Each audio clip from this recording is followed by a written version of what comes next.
Pinatay ko ang aking asawa, ang aking 4 na anak at ang aking 2 aso.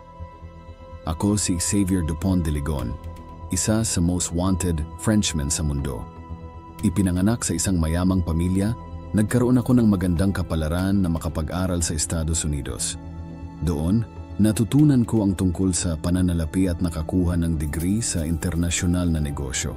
Bumalik sa France, pinakasalan ko ang aking asawang si Agnes at nagkaroon kami ng 4 na anak. Sa paglipas ng mga taon, nakaranas ako ng problema sa pananalapi at lumala ang aking sitwasyon noong nagkaroon ng krisis taong 2008. Doon ako nagsimulang mabaon sa utang, humiram ng pera sa mga kamag-anak at mga bangko. Kapag nagtatanong ang aking pamilya kung okay lang ako, sasabihin ko sa kanila na maayos ang lahat. Hindi ko maamin sa kanila na ako ay isang bigong ama. Noong Marso 2011, para hindi mabaon sa kahihiyan, gumawa ako ng plano. Kumuha ako ng shooting lessons at bumili ng silencer para sa refill ko.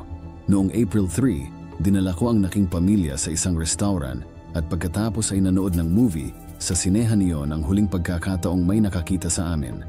Kinabukasan, nagpadala ako ng note of absence para sa mga bata at isa ding sulat na titigil na sa trabaho ang aking asawa. Nagpadala rin ako ng liham sa aking mga kaibigan at pamilya na nagpapaliwanag na kami ay nasa panganib at na itinago kami ng gobyerno ng Amerika.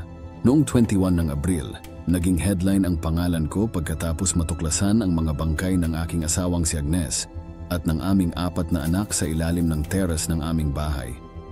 Salamat sa plano ko at ako ay nakatakas na. Ngayon, ang aking kwento ay naging isa sa pinakasikat na mga kriminal na enigma sa France. Simula noon, maraming mga espekulasyon kung nasaan ako. Para sa ilan, nagpakamatay ako. Para sa iba, nagbagon buhay ako sa ibang bansa. Ano ang iyong opinyon?